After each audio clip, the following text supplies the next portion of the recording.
நாம் தமிழர் கட்சியிலிருந்து வயசுக்கு வந்த அடுத்த பேட்ச் 2-3 பேர் வெளியே போயிருக்காங்க. போனது வழக்கமாக சொல்லக்கூடியது என்னென்னா, நாங்கள் சொல்கிறத கேட்க மாட்டேங்கிறான் சீமான், நான் சொல்கிற வேட்பாளர் போட மாட்டேங்கிறான், இந்த மாதிரியான டெம்ப்ளேட்டாக வச்சுருப்பாங்க. அதவே தான் சொல்லிட்டுருப்பாங்க. இந்த முறை கூடுதலாக இன்னொன்று வந்துச்சு. அது என்னென்னா, ராவணன் குடில், அதாவது நாம் தமிழர் கட்சியுடைய போரூரில் இருக்கக்கூடிய தலைமை செயலகம், அது கட்சியுடைய சொத்தே கிடையாது. பாக்கியராஜன் சே என்று சொல்லப்படுகிற நாம் தமிழர் கட்சியுடைய திரள் நிதி, உலகெங்கும் இருக்கக்கூடிய தொப்புள் கொடிகளிடமிருந்து வசூல் பண்ணக்கூடிய திரள் நிதியை கவனிக்கக்கூடிய பொறுப்பில் இருக்கும் பாக்கியராஜன் சே தான். அவர் பேரில் தான் இந்த சொத்தே இருக்கிறது. ஒரு கட்சியுடைய ஹெட் ஆஃபீஸையே தனிநபர் சொத்தாக இவர்கள் ரெஜிஸ்டர் பண்ணி வச்சிருக்காங்க என்றால் இவர்கள் எப்பேற்பட்ட ஃப்ராடுகளாக இருப்பார்கள். நாளைக்கு யாராவது கூப்படிச்சா கூட இந்த கட்சிக்கு இருக்கக்கூடிய சொத்துக்கள்லாம் இப்படி தனிநபர் சொத்துக்களாக எடுத்துகிட்டு போயிடுவாங்களே, கட்சிக்காரன் அப்படின்னு ஒருத்தன் போய் அதை போய் கிளைம் பண்ண முடியாத ஒரு இதை இன்னைக்கு இப்போ இருந்தே ஒரு ப்ராப்பர் ஃப்ராடு எப்படி பிளான் பண்ணுவானோ அப்படி பண்ணி பண்ணுறானுங்க அப்படின்னு சொல்ல போக, இதுக்கு பதில் சொல்கிறேன் பேர் வழின்னு சாட்டை துரைமுருகன் ஒரு வீடியோ. அந்த வீடியோவில் இருந்தாலும் என்ன சொல்கிறாப்புலன்னா, அப்படி சொல்கிறாங்க உண்மைதான், அப்படி ஒரு விமர்சனத்தை வைக்கிறாங்க, அவங்க மேலே எனக்கு பல்வேறு விமர்சனங்கள் இருக்குது. குறிப்பாக நான் இதை கிளாரிஃபை பண்ண விரும்புகிறேன். பாக்கியராஜன் பேரில் ஏன் நாம் தமிழர் சொத்து இருக்கிறது என்றால், இந்த கட்டிடம் 2011 நாம் தமிழர் கட்சிக்காக லீஸுக்கு எடுக்கப்பட்டது. 2011 போரூரில் இருக்கக்கூடிய அந்த மருத்துவமனை சாலையில் ராவணன் குடில் அப்படிங்கிற அலுவலகத்தை நாம் தமிழர் கட்சி லீஸுக்கு எடுக்கிறாங்க. லீஸுக்கு எடுத்து 2011, 2012, 2013, 2014 வரைக்கும் எந்த சிக்கலும் இல்லை. 2015 வெள்ளம் வருது. அந்த வெள்ளத்தில் அந்த அலுவலகத்தினுடைய உரிமையாளர் இருக்கார் இல்லையா, அந்த பில்டிங்குடைய உரிமையாளர், அவருக்கு நஷ்டம் நிறைய ஏற்படுது. நஷ்டம் ஏற்பட்ட பிறகு அவர் என்ன சொல்றாரு அப்படின்னா, இந்த அலுவலகத்தில் நான் விற்க போறேன் அப்படின்னு சொல்றாரு. சரி, விற்கிறதா இருந்தால் சொல்லுங்க, நாங்களே வாங்கிக்கிறோம்னு சொல்லி இவங்க சொல்றாங்க. ஆனால் அதுக்கு ஒரு சிக்கல் ஏற்படுது. என்ன சிக்கல்னா, அந்த அலுவலகத்துக்கு இந்தியன் பேங்க்ல 2 கோடி ரூபாய்க்கு அவர் கடன் வாங்கியிருந்திருக்காரு. 2 கோடி ரூபாய் கடன் வாங்கி அவர் பல வருஷமா அந்த கடனை கட்டாமல் இருந்திருக்காரு. அதுக்கு ஏலம் விடுவதாக சொல்லி இந்தியன் பேங்க் தலைமை அலுவலகத்தில் ஒரு நோட்டீஸை ஒட்டுறாங்க. இது தேர்தல் நேரமா இருக்கு, ஏலம் விட போறதா சொல்றீங்க, நாங்களே அந்த ஏலத்தொகையை அந்த பெனால்ட்டி அமௌண்ட் கட்டிட்டோம்னா நீங்க ஏலம் விடுவதை தவிர்த்துலாம்னு சொல்லி பேங்க்ல நாம் தமிழ் சார்பாக பேசுறாங்க. பேசின உடனே ஒரு குறிப்பிட்ட தொகை நீங்க கட்டுங்க அப்படின்னு சொன்னோடனே 70 லட்சம் ரூபாயை நாம் தமிழ் கட்சி அன்னைக்கு புரட்டி கட்டுது. தேர்தல் காலம் தான், வேற வழி இல்லாம 70 லட்சம் ரூபாயை கட்டுறாங்க. அதுக்கப்புறம் 2016, 17, 18 இந்த 3 ஆண்டுகளில் அந்த பேங்குக்கான வட்டி மாசம் 66,000 ரூபாயை, இந்த லீஸுக்கு பணம் ஒரு பக்கம் கொடுக்கப்பட்டிருக்கு, பேங்குக்கு 70 லட்சம் ரூபாய் பணம் கொடுத்தாச்சு, அது இல்லாமல் வட்டியை மாசம் நாம் தமிழர் கட்சியில் கட்டிக்கிட்டு இருக்காங்க. ப்ராப்பர்ட்டி என் பேரில் இருக்கு, நான் உங்களை வாடகைக்கு விட்டுருக்கேன், நான் லோன் வாங்கிட்டேன்னா நீங்கள் போய் அந்த பேங்க்கில் லோனை கட்டுறீங்கன்னா உங்கள் பேரில் கட்டுவீங்களா என் பேரில் கட்டுவீங்களா? உங்கள் பேரில் கட்டினாலும் வாங்கி வச்சுக்கிறதுக்கு அவன் பேங்க் நடத்துகிறானா அல்லது ஏதாவது கந்து வட்டி கடன் நடத்திட்டு இருக்கானா? காசு எனக்கு யாரு கொடுத்தாலும் சரி அப்படின்னு வாங்கி வச்சுக்கிறதுக்கு நீங்கள் போய் பணம் கட்டுறீங்கன்னா அந்த ஓனர் கட்டுறாருன்னு சொல்லி தான் நீங்கள் மாதம் 60,000. இப்படி பல 70 லட்சம் ரூபா கிட்ட கட்டியாச்சு. நாங்கள் பணமாகவும் 1.5 கோடி ரூபாய்க்கு கிட்ட செலவு பண்ணியாச்சு. இப்போ இந்த ப்ராப்பர்ட்டி எங்களுக்கு வந்துடும் அப்படின்னு நினைக்கும் போது அவர் என்ன பண்ணியிருக்காருன்னா, அந்த பத்திரத்தை எங்கேயோ பணத்தை புரட்டி இந்தியன் பேங்க்ல மீதி இருந்ததை மட்டும் இவங்க முக்காவாசி செட்டில் பண்ணிட்டாங்களா, மீதி இருந்ததை மட்டும் கட்டிட்டு பத்திரத்தை மீட்டுட்டாராம். மீட்டு இவங்க கிட்ட சொல்லாம நேரா அந்த பத்திரத்தை கொண்டே ஒரு ஸ்டேட் பேங்க்ல அடமானம் வச்சு அங்க மட்டும் பணம் வாங்கிட்டு அவரு எஸ்கேப் ஆயிட்டாரா. இப்ப வரைக்கும் அவரை கண்டுபிடிக்கவே முடியல. இப்ப அவர் என்ன பண்றாரு, அந்த மீதி இருக்கக்கூடிய சொற்ப தொகையை அவர் இந்தியன் பேங்க்ல அடைச்சிட்டு அந்த பத்திரத்தை மீட்டு ஸ்டேட் பேங்க்ல வச்சு ஸ்டேட் பேங்க்ல 2 கோடி வாங்கிட்டு போயிட்டாரு. வாங்கிட்டு போனவர் அப்ஸ்காண்ட், ஆளே காணும். இப்ப ஸ்டேட் பேங்க்ல இருந்து தேடுறாங்க, கிடைக்கல. நாம் தமிழ் தொடர்பு பார்க்குறாங்க, கிடைக்கல. அவர் எங்க போனான்னு தெரியல. கடன் தொல்லையில் அவர் இந்த பணத்தை மட்டும் ஸ்டேட் பேங்க்ல வாங்கிட்டு ஸ்டேட் பேங்கை ஏமாத்திட்டு போயிடுறாரு. திருப்பி ஸ்டேட் பேங்க் கூட நாம் தமிழ் பேச்சுவார்த்தை நடத்துது. இப்போ நாங்கள் இந்தியன் பேங்க்ல ஏற்கனவே பணம் கட்டியிருக்கிறோம், அது இல்லாமல் 4 வருஷம் 66,000 ரூபா மாதம் கட்டியிருக்கிறோம் அப்படின்னு ஸ்டேட் பேங்க் என்ன சொல்றாங்க அப்படின்னா, நீ ஒரே வழி தான் இருக்குது, நீங்க இதை இங்கே எடுத்துக்கணும், முழுக்க அந்த கடனை அடைச்சிட்டு நீங்க எடுத்துட்டீங்கன்னா நாங்கள் இது எவ்வளோங்க தான் 2.5 கோடி வட்டியோடு சேர்த்து 2.5 கோடி வருது. ஏற்கனவே நாங்கள் அங்கே 1 கோடிக்கு மேலே 70 லட்சம் ப்ளஸ் அது இல்லாமல் மாதம் 66,000 சொல்லி 1 கோடிக்கு மேலே கட்டியிருக்கோமே, இப்போ எப்படி நாங்கள் இந்த பணத்தையும் கட்ட முடியும்னு அப்புறம் ஸ்டேட் பேங்க் நாம் தமிழ் தரப்பு பேச்சுவார்த்தை நடத்தி 2 கோடியே 10 லட்சத்துக்கு ஃபைனல் செய்கிறாங்க. இப்போ இந்த 2 கோடியே 10 லட்சத்துக்கு நாம் தமிழ் கட்சி என்ன பண்ணியிருக்குன்னா, நாம் தமிழ் கட்சியுடைய செய்தி தொடர்பாளராக இணையதள பாசறை பொறுப்பாளர் கூடிய பாக்கியராசன் தன்னுடைய வீட்டு இருக்கு இல்லையா, அவர் அமெரிக்காவில் கிட்டத்தட்ட 10 வருஷம் கஷ்டப்பட்டு சம்பாதிச்ச பணத்தில் வாங்கின வீட்டுடைய பத்திரத்தை, பெசன்ட் நகருடைய வீட்டுடைய பத்திரத்தை, தன் பேருடைய பத்திரத்தை கொலாட்ரியலா அட்டாச் பண்ணி, அந்த பத்திரத்தை வச்சு இந்த பத்திரத்தையும் அட்டாச் பண்ணி 1.5 கோடி ரூபாய் தன் பேரில் லோன் வாங்கி இந்த 1.5 கோடி ரூபாயை இந்த இடத்துக்கான பணமாக கொடுத்து, அது இல்லாமல் நாம் தமிழர் கட்சி சார்ந்த முக்கியமான ஒரு 4-5 பேர்கிட்ட 10 லட்ச ரூபா கடன் வாங்கி, குறைந்த வட்டிக்கு கடன் வாங்கி ஒரு 30 லட்ச ரூபா போட்டு, இதுக்கு இது சேல் சர்டிஃபிகேட் ரிஜிஸ்டர் பண்ணணும். இந்த ரிஜிஸ்ட்ரேஷன் பண்ணுறது காசு இல்லை. அதுக்கு பாக்கியராஜன் தன்னுடைய சொந்த பணத்தில் 25 லட்ச ரூபா பணத்தை போட்டு சேல் சர்டிஃபிகேட், அப்புறம் சேல் வந்து ரிஜிஸ்டர் ஆகலை, அவர் பேரில் பத்திரம் பதிவு செய்யப்படலை, சேல் சர்டிஃபிகேட் கொடுத்துருக்காங்க. அதாவது இந்த கடனுக்கான உரிமையாளர் தான் பாக்கியராஜன், இந்த பில்டிங்கான உரிமையாளர் கிடையாது. இந்த கடனை கட்டி முடிச்ச பிறகுதான் அந்த கடனை அந்த பில்டிங்கான உரிமையாளர் மாறுவார். அதுக்கு பிறகுதான் இதை நாம் எஸ்பிஐ ஒரு பக்கம் தேடுதான், இன்டர்போல் ஒரு பக்கம் தேடுதான், இவங்க ஒரு பக்கம் தேடுறாங்களாம். இதெல்லாம் உளவு பிரிவு. ஆமா, இது வரைக்கும் இவங்க வெளியவே சொல்லலையாம்.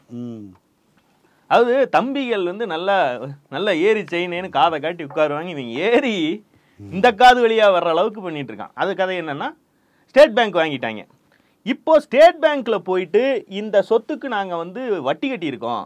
இல்லை, அதை சொன்ன போது நாங்கள் இயக்கத்தின் சார்பில் நாங்கள் போயிருக்கோம், வங்கியின் சார்பில் அவங்க வந்திருக்காங்க. இடையில ஒரு பேச்சுவார்த்தையில் புலிகள் இயக்கமும் இவங்களும் பேசுன மாதிரி வந்து இயக்கத்தின் சார்பில் நாங்கள் போயிருக்கோம், இங்கே ஸ்டேட் பேங்க் வங்கியின் சார்பில் அவங்க வந்திருக்காங்க, இந்தியன் பேங்க்கில் இவங்க வந்திருக்காங்க. 3 பேர் இப்போ வந்து பேசணும், பேசி ஒரு முடிவு எடுத்தோம் அப்படிங்கிறத அங்கே சொல்லிட்டு போயிட்டு இருக்கேன்.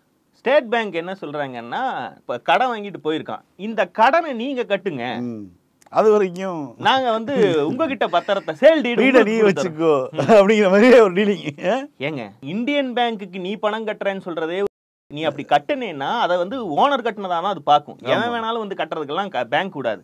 ஸ்டேட் பேங்க்குக்கு போய் நீங்க கட்டுனீங்கன்னாலும் என்ன அடிப்படையில் அவனுக்கு பணம் வரணுங்கிறது உண்மைதான். அப்படியே இருந்தாலும் அவனுக்கு அந்த பணம், அந்த ப்ராப்பர்ட்டியிலிருந்து அடமானம் வைத்து வாங்கின பணம் வேணும்னா அதை அவன் ப்ராப்பரா விற்கணும். பத்திரிகையில விளம்பரம் கொடுத்து யார் வாங்குறாங்களோ ஹையஸ்ட் பெட் எதுன்னு பார்த்து அவர்களுக்கு வித்து அந்த பணத்தை தான் எடுத்துட்டு மீதி வந்து செட்டில் பண்ணணும், உரியவருக்கு செட்டில் பண்ணணும். இதான் லாஜிக். ஈழத்தகப்பன் மா நடராசன் யாரையோ கை காட்டி நீங்க போய் இருந்துக்கன்னு சொல்லியிருக்காப்ல. அவரு பொலிட்டிக்ஸ்ல இருந்து வெளியே போறப்போ இவங்க வாடகை கேட்க 4 வருஷம் விடுவாங்க. அதுக்கப்புறம் போய் கேட்கும் போதுதான் இந்த பஞ்சாயத்தெல்லாம் நடந்திருக்கு. ஓசியில இருந்துக்கன்னு சொன்ன இடம் தான் இது. ஸோ ஸ்டேட் பேங்க்குக்கு போய் இவங்க கேட்டாங்களாம், அவன் வந்து பணம் கொடுக்க சொன்னானா, அவன் வாங்கிட்டு போன கடனை கொடுத்தா நான் அவனுக்கு கொடுக்குறேன்னு. இதுவே போய் அப்படிலாம் கொடுக்க முடியாது. அவன் வித்து அந்த வித்த பணத்துல இருந்து தான் தனக்கானதை எடுத்துக்கணுமே தவிர யார் வந்து கேட்டாலும் கொடுத்துட்டு ப்ராப்பர்ட்டி அடமானத்தில் இருக்கும், நான் போய் மீதி பணம் கொடுக்குறேன் அந்த ப்ராப்பர்ட்டி எனக்கு கொடுன்னு எவனா தரமாட்டான். அது வரைக்குமான வக்கீல் செலவு, லெட்ஜர் எக்ஸ்பென்சஸ் கொண்டு போட்டு ஒரு வேல்யூ போடுவாங்க. அந்த வேல்யூவை வந்து வட்டியோட போட்டு அந்த வீட்டு முன்னாடி ஒட்டிடுவாங்க. லிஸ்ட் பண்ணுவாங்க, ஆன்லைனில் லிஸ்ட் பண்ணுவாங்க. அந்த லிஸ்ட்டுக்கு பத்திரிகையில் வரணும், பிட்டு போடுவான், ஒரு டேட்டை ஃபிக்ஸ் பண்ணி அந்த பிட்டில் வந்து கலந்துக்கிட்டு எடுத்தால் தான் இப்படி வர முடியும். பூட்டி சாவி எடுக்காமலாம் வந்து இந்த மாதிரிலாம் வந்து பேங்கா இல்லை சேட்டு கிடையா. ரெண்டாவது சேட்ஜி அப்படிங்கிற மாதிரி பேச்சுவார்த்தை நடத்திருக்காங்க. பொலிட்டிக்கலி எக்ஸ்போஸ் ஆன ஒரு இடம், ஒரு கட்சி ஆஃபீஸ் நடக்கக்கூடிய இடத்துக்கு எவனா கடன் தருவானா? என்ன நீ என்ன வகையில் திரும்ப தருவ? வீடே வாடகைக்கு கொடுக்க மாட்டாங்க, லீஸுக்கே கொடுக்க மாட்டாங்க. ஆமா, நீங்க இந்த தடா சந்திரசேகர்னு சொல்றாங்க இல்லையா, இவர் வந்து சுகன்யா கிட்ட வீட்டை வாடகைக்கு எடுத்து அது ஒரு பஞ்சாயத்து ஓடிட்டு இருந்துச்சு. அதாவது தங்கருக்கு வாடகைக்கு வேணும்னு எடுத்துட்டு பெசன்ட் நகர்ல அங்க வந்து அதை நாம் தமிழர் கட்சியுடைய அலுவலகமா, எலெக்ஷன் அலுவலகமா மாத்திருக்காங்க. நம்ம வீட்டு வாசல்ல சீமான் படம் இத்தசோடு வச்சிருக்காங்க. வெளியில இருந்து பார்த்தா என்ன நினைப்பாங்கன்னா அந்த அம்மா பயந்து போய் கேஸை போட்டு அதுக்கப்புறம் அந்த அம்மா கூட பெரிய பஞ்சாயத்து. இது வந்து இவங்க சட்டத்தரணிகளுக்கு இது ஒரு ஹாபி. தடா சந்திரசேகரன் சுகன்யா வீட்டை அபகரித்து இந்த மாதிரி இது பண்ணதையும் நீங்க கூகுள்ல தேடினா சீமான் வலசரவாக்கத்துல உதவி இயக்குனரா இருந்த காலத்திலிருந்து ஒரு பெரியவருடைய வீட்டை அபகரிச்சு 45 லட்சமோ 55 லட்சமோ வாடகையே கொடுக்காமல் 19 வருடங்கள். அப்புறம் அந்த ஆள் கோர்ட்டுக்கு போய் தான் வந்து கோர்ட்டு சொல்லி தான் சாவியை கொண்டு போய் ஒப்படைச்சான். இவங்க கட்சி வரலாறை விட இவனுங்க வாடகை பஞ்சாயத்து, லீஸ் பஞ்சாயத்து 19-20 வருஷமா நடந்துட்டு இருக்குது. சரி, இப்போ அவன் சொல்ற கதையுடைய முடிவு என்னன்னா, ஸ்டேட் பேங்க்குக்கு மீதி பணத்தை நாங்கள் கொடுக்குறோம் அப்படின்னு சொன்னோன்னா அவனும் ஓகேன்னு சொல்லிட்டானா. இவங்க அப்போ எங்கே பணத்துக்கு போகிறது? ஆல்ரெடி இந்தியன் பேங்க்குக்கு பணம் செட்டில் பண்ணியிருக்கோம். இப்போ ஸ்டேட் பேங்க்குக்கும் எல்லா பேங்க்கும் எங்ககிட்டயே கேட்டால் நாங்கள் என்ன உலக வங்கியா அப்படின்னு அவங்களுக்கு ஒரு இது வந்துருச்சு. அப்பவும் அதையும் கூட மறைச்சிக்கிட்டு இப்ப பணத்தை செட்டில் பண்ணுவோம்னு சொல்லிட்டு 10 ஆண்டு காலம் அமெரிக்கால உழைத்த பணம் அது வந்து பாக்கியராஜனுடைய பெசன்ட் நகரா அங்க ஒரு வீடு இருக்கான். அந்த வீட்டை கொலாட்ரல் போட்டு இந்த பேங்க்ல கொலாட்ரல் போட்டு இவர் பேருக்கு மாத்திக்கிட்டாராம். உன் சொத்தை அவனுக்கு தேவை பணம், அப்படி உனக்கு கொடுக்க மாட்டான். அப்படி கொடுக்கறதாகவே இருந்தாலும் நீ உன் சொத்தை வித்து பணமா மாத்திட்ட போது அந்த பணத்தை கொடுத்து நீ நேரடியா நாம் தமிழர் கட்சியோட பேர்லயோ அல்லது சீமான் பேர்லயோ ரெஜிஸ்டர் பண்ணலாமே. கடனை உன் பேர்ல மாத்த முடியாது. அவன் உங்ககிட்ட சேல் சர்டிபிகேட் கொடுத்துட்டான்னு சொல்ற. சேல் சர்டிபிகேட்னா உனக்கு விற்பனை செய்யப்பட்டுருச்சு. இனி கடனை கட்டினதுக்கு அப்புறம்லாம் இல்ல, நீ கடனை வந்து உன் நிலத்தை வச்சு வாங்கி உன் ப்ராப்பர்ட்டியை வச்சு வாங்கி பல்கான ஒரு அமௌண்ட்டை வாங்கி அது போக நாம் தமிழில் இருக்கக்கூடிய 4-5 பேருடைய பணத்தை சேர்த்து மொத்த பணத்தையும் ஸ்டேட் பேங்க்ல கொடுத்து ஸ்டேட் பேங்க்குக்கு இனி இந்த ப்ராப்பர்ட்டி மீது கடன் இல்லை என்று ஆன பிறகுதான் அந்த ப்ராப்பர்ட்டியுடைய சர்டிபிகேட் சேல் சர்டிபிகேட்டை உனக்கு கொடுக்குறாங்க. அந்த சர்டிபிகேட்டை உன் பேர்ல தான் கொடுக்கணும்னு என்ன இருக்கு? கட்சி பேர்லயே கொடுத்துட்டு போயிருவானே. ஆமா, உள்ளம் படைத்தவர்னா ஸ்டேட் பேங்கா இருந்துச்சுன்னா அப்போ இது மொத்தமுமே மோதி விடாதே, மொத்தமும் கடன்கிற மாதிரி இவன் ஆரம்பத்திலிருந்து சொல்லுவது அத்தனையும் பொய். சீமானுடைய தம்பிகள் என்ன கதை சொன்னாலும் கேட்பார்கள் அப்படிங்கிற ஒரு நினைப்புல இந்த கதையை இது பண்ணி விட்டுருக்கான். இதுல இன்னைக்கு சீமான் கிட்டையும் எங்கேயோ கோயில் இதுக்கிடையில ஒரு பிட்டு வேற. நான் ஒரு மாவீரர் நாள் கூட்டம் நடத்தினேன், அது 38 லட்ச ரூபா செலவாச்சு, என் கை காசை ஒரு 6 லட்ச ரூபாய் போட்டேன் அதுல அப்படின்னு சொல்லி அது வேற.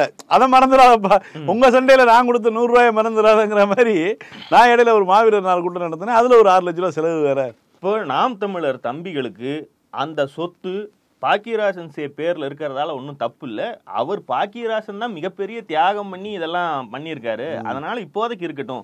உங்க யாருக்காவது அவ்வளவு கட்சி மேல பாசம் இருந்தா நீங்க அந்த பணத்தை கொண்டு வந்து கொடுத்துட்டு நீங்க பண்ணிக்கிங்க. ஒரே ப்ராப்பர்ட்டிக்கு 2 பேங்க்ல கடன் கட்டி அதை வாங்கியே ஆகணுங்கிற அளவுக்கு இந்த 10 வருஷத்துல அதை நோண்டி அடியில பங்கர் நோண்டி பணம் எதுவும் வச்சிருக்கானுங்களா, தங்கம் எதுவும் வச்சிருக்கானுங்களா? அது போரூர்ல இல்ல, போரூர்ல அது ஒண்ணுதான் லேண்டா. இவனுங்க இந்த அந்த ஓனரை ஆட்டையை போட்டு விட்டு மொத்தமா வலிச்சு வாங்குறதுக்கு ஏதோ வழி பார்த்துட்டு இருந்திருக்கானுங்க. இப்ப அந்த ஆளை கண்டுபிடிக்க முடியலன்னா அவனை ஏதாவது பண்ணிட்டானுங்களா என்னன்னு தெரியல. பேங்கை சரி கட்டி ஏதோ பண்ணி இவனுங்க அனுபவிச்சுட்டு வர்றானுங்க, இதுதான் உண்மை. அதை கட்சி பேர்ல பண்ணா மாட்டிக்குவோன்னு கட்சியில் இருக்கக்கூடிய இவர்களுக்கு நம்பிக்கையான ஒரு நிர்வாகி பேர்ல பதிவு பண்ணியிருக்கானுங்க. எத்தனையோ புகார்கள் உங்க மேல வருது, எல்லாத்துக்குமா பதில் சொல்ற. இதுக்கு பதில் சொல்றேன்னு சாட்டையும் தான் வந்து இதை தெருவில் இழுத்து விட்டுருக்கான். இன்னைக்கு சீமானும் ஒரு பிரஸ் மீட்ல இந்த மாதிரி உங்களை காரி துப்பிட்டு போவர்களுடைய எண்ணிக்கை போய் பெரிதாகி கொண்டே இருக்கிறதே அப்படின்னு கேட்டா, வளரக்கூடிய கட்சியில அதெல்லாம் இருக்கத்தாங்க செய்யும். வருவாங்க போவாங்க, சில மனஸ்தாபங்கள்லாம் ஏற்படும் போது மக்கள் பிரச்சனை இருந்தா பேசுங்க, இந்த மாதிரி பிரச்சனைகள்லாம் இருக்கத்தான் செய்யும். அப்படின்னா தாலி அடமானம் வச்சு கட்சி வளர்த்ததா சொல்றாங்களே, அப்படி தாலி அடமானம் வச்சவன் ஒருத்தனை கூட்டிட்டு வாங்க பார்ப்போம். தொடர்ந்து தலைமை மீது அதிருப்தியான குற்றச்சாட்டுகளை முன்வைக்கிறாங்க. அது இருக்கிறதான் தம்பி. போகும்போது இருப்பாங்க, இவ்வளோ நாள் இப்போ திடீர்னு அதிருப்தி வரும். இது நாட்டுக்கு மக்களுக்கு ஒன்றும் பிரச்சனை இல்லை. அதில் அந்த மாதிரி பிரச்சனை தான் பேசுகிறேன். தாலியை வச்சு நடத்தினவரை ஒருத்தரை கொண்டாங்க, இல்லை கொண்டாங்க, அவரை கொண்டாங்க. தாலியை வச்சு நடத்தினவரை கொண்டாங்க. அந்த குற்றச்சாட்டை சொன்னவர் யார்? 5 கோடி கட்சி பேரை சொல்லி காசை வசூலிச்சிட்டாரு. அது சொல்லணுமா? நான் சொல்லணுமா? சொல்லு. என் முகத்துக்காக எல்லாரும் வழக்கு கொடுக்காம பேசாமல் இருந்தான். அதை போய் பேசிட்டு இருக்கணுமா? எனக்கு தகுதியாக இருக்குமா இல்லை தரமாக இருக்குமா? சொல்லு. என்ன நிருபர்களுக்கு வேற வேலை இல்லையா? உன் கட்சியில தாலி அடமானம் வச்சவனெல்லாம் போய் சேட்டு கடை வாசல்ல இருந்து நாம் தமிழர்ல இருந்து யாராச்சும் மாங்காலி அடமானம் வச்சிருக்காங்களா? வாங்க பார்க்கணும், அண்ணன் கேட்குறான்னு கூட்டா போக முடியும். அதுக்கப்புறம் இன்னொன்று முக்கியமான ஒன்று சொன்னான், இதெல்லாம் நான் வெளியே பேசக்கூடாது. 5 கோடி ரூபா கட்சி பேரை சொல்லி வசூல் பண்ணியிருக்கான். இதெல்லாம் வெளியே சொல்ல முடியுமா? சொன்னா அது என் தகுதி தராததுக்கு சரியா இருக்குமா? சொல்லுங்க தம்பி. 5 கோடி ரூபா ஒரு மாவட்டம் ஒரு மாவட்ட செயலாளர் நாம் தமிழர் கட்சியில கவுன்சிலர் சீட்டு கூட ஜெயிக்க வக்கில்லாத ஒரு கட்சியுடைய மாவட்ட செயலாளர் 5 கோடி ரூபாய் மக்களிடம் ஆட்டையை போடுகிறான். அதை கடந்து போறாரு இவரு. இல்ல, இது மாதிரி சின்ன விஷயம் அதை சொல்லிட்டு இதெல்லாம் சின்ன விஷயம் இருக்கத்தான் செய்யும். என் முகத்துக்காக கேஸ் கொடுக்காம விட்டுருக்காங்க. இவரு முகம் என்ன எனக்கு புரியல. இவன் மூஞ்சியை பார்த்தா கேஸ் கொடுக்க மாட்டாங்களா? இவனுக்காக மக்கள் வந்து கேஸ் கொடுக்காம இருக்காங்க. அதெல்லாம் இப்ப பேச முடியாது. இவனே ஒரு மாவட்ட செயலாளரே 5 கோடி ரூபா ஆட்டையை போடுறான்னா சரி, அவன் ஆட்டையை போடுறான்னு இப்ப சொல்ற. இன்னைக்கு வரைக்கும் நீ அவன் கட்சியை விட்டு விலகல. அவன் 2021 தேர்தல் வரைக்கும் கட்சியுடைய வேட்பாளர். 2024 எலெக்ஷன்ல தான் அவனுக்கு வந்து சீட்டு கொடுக்கல. ஆனா நீ இப்ப வரைக்கும் அவனை மாவட்ட செயலாளரா இப்ப வரைக்கும் நீ வைத்திருக்க. அவன் தான் உண்மையில கருத்து வேறுபாடு கொண்டு நாங்க சொல்றதை எங்க தலைவர் கேட்க மாட்டேங்கிறான், சீமான் கேட்க மாட்டேங்கிறான்னு சொல்லி அவன் கட்சி விட்டு போனானே தவிர நீ இது வரைக்கும் நீக்கல. அப்ப 5 கோடி ரூபாய் அவன் திருடுனான்னு சொன்னது எப்ப? நேத்து நைட்டு திருடுனானா? அப்ப அவன் திருடுற வரைக்கும் நீ கட்சியை விட்டே நீக்கலைன்னா அவன் யாரு சொல்லி திருடுனா? பங்குதார காசு யாருகிட்ட போச்சு? நீ கம்முன்னு இருந்த. யார் இதுல திருடன்? அவன் வந்து திருடி இருக்கான், வாங்கி இருக்கான், அப்பெல்லாம் பிரச்சனை இல்லை, இப்ப வரைக்கும் உனக்கு அது பிரச்சனை. இந்த வீடியோல சாட்டதுரை முருகன் ஒன்று சொல்றான், பேப்பர் வேஸ்ட் ஆயிருங்கிற பெருந்தன்மையால இவனை எல்லாம் கட்சி விட்டு நீக்காம வச்சிருந்தோம். எப்படி? இங்க வெளியேற இருக்கிற அத்தனை பேருமே வெளியேற்றப்பட்டவர்கள். எதனால? ஒழுங்கா வேலை செய்யல, கொடுத்த வேலையை செய்யல, இல்ல கட்சியிலிருந்து வேற ஏதோ பல்வேறு புகாரின் அடிப்படையில் நீக்கப்பட்டவங்க. நீக்கப்பட்டவங்களுக்கு ஒரு நீக்க கடிதத்தை போட்டு ஒரு கடிதத்தை வேஸ்டாக வேணாம்னு அண்ணன் சீமானவர்கள் நினைச்சதுனால, ஏன்டா ஒரு ஃப்ராடு சிக்கிட்டான்னு வைங்க, அவன் ஏன்டா அவன் கட்சியில் இருக்கான்னு கேட்டா, இல்ல அவன் கட்சியிலிருந்து நீக்கிட்டோம். நீக்கினதுக்கு எங்கடா ஆதாரம்? எங்க அண்ணன் வந்து பேப்பர் சிக்கனமா தான் செலவு பண்ணுவாரு. ஒரு பேப்பர் எடுத்து லெட்டர் பேட்ல எழுதி நீக்கப்பட்டார் அப்படின்னு போடுறது வந்து பேப்பர் செலவு தானே. அதுக்காக நாங்க அதெல்லாம் பண்றது இல்ல. எப்படி ஒரு கட்சி இதையும் சொல்றான் பாருங்க, கேட்பானுங்க, இதை சொன்னா அவனுக்கு நம்புவானுங்கன்னு நினைச்சு அவன் சொல்றான். இவன் அந்த மாதிரி தான் நடந்துக்கிறான். ஏன் வந்து காளியம்மாலாம் இத்தனை அசிங்கப்பட்ட பிறகும் இந்த கட்சியை விட்டு போறது இல்ல அப்படின்னா, அப்போ இந்த அளவுக்கு ஒரு பேர் தெரியாத ஒரு ஆசாமியே 5 கோடி ரூபாய், இவன் யாருன்னு நேத்து வரைக்கும் நம்ம யாருக்கு தமிழ்நாட்டினுடைய வறட்சியான மாவட்டங்கள்ல ஒண்ணு தருமபுரி, கிருஷ்ணகிரிலாம் வந்து லாஜிக் சொல்றானுங்க. அவனை 14 வருஷம் நாங்க கட்சியில வச்சிருந்தோம், செயல்பாடே சரியில்லை. செயல்பாடே சரியில்லைன்னா போன எலெக்ஷன் எதுக்கு சீட்டு கொடுத்த? 14 வருஷம் வச்சிருந்தீங்க, செயல்பாடு சரியில்லை, கீழே யாரையும் வளர விட மாட்டேங்கிறான். பர்ஸ் எங்கமா வச்சிருந்த, அவன் பர்ஸ் எடுக்கத்தான் கை விடுறான்னு எனக்கு எப்படி தெரியுங்கிற மாதிரி 14 வருஷம் வச்சு பார்த்துட்டு இருந்தோம். இவங்க என்ன பண்றதுன்னா, இவர்களுக்கு கீழேயே இன்னொரு ஆளை வளர்த்தி விடுவாங்களாம். இவனை நீக்க மாட்டாங்களாம். இவன் திருடுனாலும் கொள்ளையடிச்சாலும் காசு அடிச்சாலும் இவங்களை கட்சி விட்டு நீக்க மாட்டாங்களாம். ஏன்னா பேப்பர் செலவாயிருமா. இது ஒரு கதை. இதையும் வந்து ஒருத்தன் சொல்லிட்டு இருக்கான். அவனுக்கு மாசம் 3 லட்சம் ரூபாய் யூடியூப் வருமானம் வருது. ஜக்கி வாசுதேவ் விவகாரம். கோர்ட்டு திடீர்னு கோவப்பட்டு ஜக்கி வாசுதேவுடைய ஆசிரமத்தில் பிரச்சனை இருக்கிறது, பெண்களை இளைஞர்களை சன்னியாசிகளாக மூளைச்சலவை செய்து உள்ளேயே வைத்துக் கொள்கிறார் அப்படின்னு வடவள்ளியா, ஆமா, மருதமலை அடிவாரத்து கோயம்புத்தூர்ல இருக்கக்கூடிய ஒரு பெற்றோர். அவங்க வந்து இந்த காலேஜுடைய ப்ரொஃபஸர்னு நினைக்கிறேன், அக்ரி காலேஜுடைய ப்ரொஃபஸர்.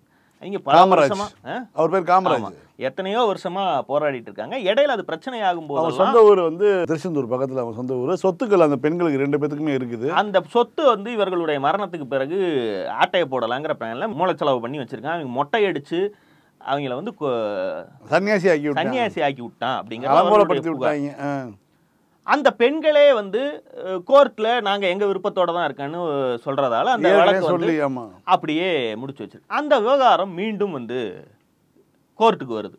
கோர்ட்டு இது மாதிரி இந்த ஈஷாவுக்குள்ள எத்தனை பிரச்சனை தான் இருக்கு, பல்வேறு புகார்கள் இருக்கு. போன வருஷம் இறந்து ஒரு அங்கிருந்து தப்பி வந்து இறந்து போனது, அவர்களுடைய சொந்தமான கிரிமேஷன் சைட்லயே வச்சு எரிச்சதுன்னு பல்வேறு பிரச்சனைகள்லாம் புகார்கள்லாம். போன 2 மாசத்துக்கு முன்னாடி ஒரு டாக்டர் அரசு 1 மாசத்துக்கு முன்னாடி பீடோஃபைல் டாக்டர் ஒருத்தர் கைது செய்யப்பட்டாரு. அவர் அந்த ஈசா மருத்துவ குழுவை சேர்ந்தவர் சரவணகுமாரா. அவர் ஒரு 10 வயசு பிள்ளை ஏதோ ரேப் பண்ணிட்டாருன்னு சொல்லிட்டு கைது பண்ணாங்க.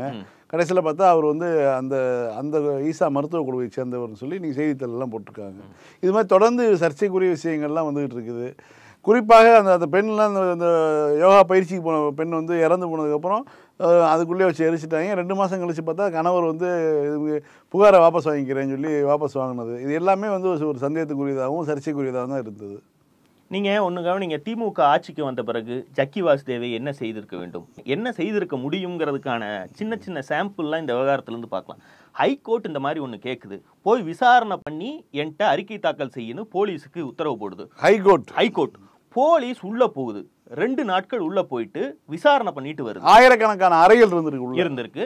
விசாரணை பண்ணின அறிக்கையை கோர்ட்டு கிட்ட வந்து தாக்கல் செய்வதற்கு முன்பு அவசரமாக சுப்ரீம் கோர்ட்டுக்கு ஈஷா போய் இந்த வழக்கை நீங்கள் எடுத்துக்கணும், நான் ஏட்டையா கூட தான் கோர்ட்டுக்கு போவேன், ஹைகோர்ட் இதை விசாரிக்க கூடாது அப்படின்னு இது பண்ணி இன்னைக்கு பட்டியலிடப்படாத அந்த வழக்கை தலைமை நீதிபதி சந்திரசூட் உட்பட இருக்கக்கூடிய அமர்வு அது அவசரமாக அது எடுத்துக்கொண்டு ஹைகோர்ட் கேட்டதற்கு சென்னை உயர்நீதிமன்றத்துக்கு நீங்க அந்த அறிக்கையை கொடுக்க வேணாம், சேம் போலீஸ் நீங்க கொண்டு வந்து எங்க கிட்ட அறிக்கையை கொடுங்க அவர் மேல என்ன பிரச்சனைனாலும் அதை நாங்க தான் டீல் பண்ணுவோம். பொதுவாக இந்த மாதிரியான இடங்களுக்கு போலீஸையோ ராணுவத்தையோ அனுப்புவது சரியாக இருக்கக்கூடிய எந்த மாதிரியான இடம் புரியல. இல்லை, உள்ளுக்குள்ள வந்து ஒரு சட்டத்தை மீறி ஒரு படுகொலைகள் நடக்குது, என்னமோ ஒரு சட்டத்துக்கு மீறின விஷயம் நடக்குதுன்னா போலீஸ் போகக்கூடாது. அப்போ அவருக்கு என்ன தனி நாடா எழுதி கொடுத்தாச்சா? இல்லை, அந்த லட்சணத்தில் தான் இருக்கு. அதாவது ஜக்கி வாசுதேவுடைய பவர் என்ன? ஜக்கி வாசுதேவுக்கு ஒன்று என்றால் இந்திய ஒன்றியம் பதறுவதற்கான காரணம் என்ன? அங்கு மூளை மட்டும்தான் சலவை செய்யப்படுகிறதா? அதை விட மிக பயங்கரமான விஷயங்கள்லாம் சலவை செய்யப்படுகிறதா? இல்லாட்டினா ஏன் இவ்வளவு அவசரமா அந்த கேஸ் எடுத்து நடத்துறாங்க? அப்போ இன்னொன்னு பார்க்கணும். இந்த ஜக்கி வாசுதேவுடைய விவகாரத்தில் ஈஷாவுடைய நிலம், அதன் அருகில் இருக்கக்கூடிய வனப்பகுதி, யானையுடைய வலப்பாதை, இது தொடர்பான புகார்களை அத்தனையும் போலீஸோ அங்க இருக்கக்கூடிய உள்ளூர் நிர்வாகமோ ஏதாவது செய்கிறது என்றால் அது எண்ட் ஆஃப் தி டே கோர்ட்டுக்கு தான் போகும். கோர்ட்டுக்குன்னு போயிட்டா ஜக்கிக்கு பிரச்சனையே கிடையாது, எந்த இஷ்யூவும் கிடையாது. இரண்டாவதா வரக்கூடிய பிரச்சனை எல்லாத்தையும் தன்னுடைய ஜூரிஸ்டிக்ஷனுக்குள்ள கொண்டு வந்துக்கிறான். அந்த ஆள் பண்ணக்கூடிய ஃபோர்ஜரி வேலைகள் அத்தனையும் அந்த காம்பவுண்டுக்குள்ள நடக்குது. காம்பவுண்டுக்குள் நடக்கிறது என்றால் முழுமையாக மூளை செலவை செய்யப்பட்ட அந்த சன்னியாசிகள் ஜக்கியுடைய பக்தர்களுக்கு தான் அதெல்லாம் நடக்குது. நீங்க என்ன அதை வந்து பொது நல நோக்கோடு அதை என்னவா பார்த்தீங்கன்னாலும், அல்லது அதை யார் நேரடியாக பாதிக்கப்படுகிறார்களோ அவருடைய பெற்றோர்களோ குடும்பத்தினரோ வந்து கேஸ் கொடுத்தாலும் கூட அவங்களால என்ன செய்ய முடியுதுன்னா, ஈஷா நிர்வாகத்தால சம்பந்தப்பட்ட ஆட்களையே வெளியில கொண்டு வந்து நிறுத்தி இல்ல நாங்க விருப்பப்பட்டு தான் தூக்குல தொங்கணும்னு சொல்லக்கூடிய அளவுக்கு அவர்களால செய்ய முடியும், மூளை செலவை செய்ய முடியுது. ஏதாவது இது முதன்முறை அல்ல.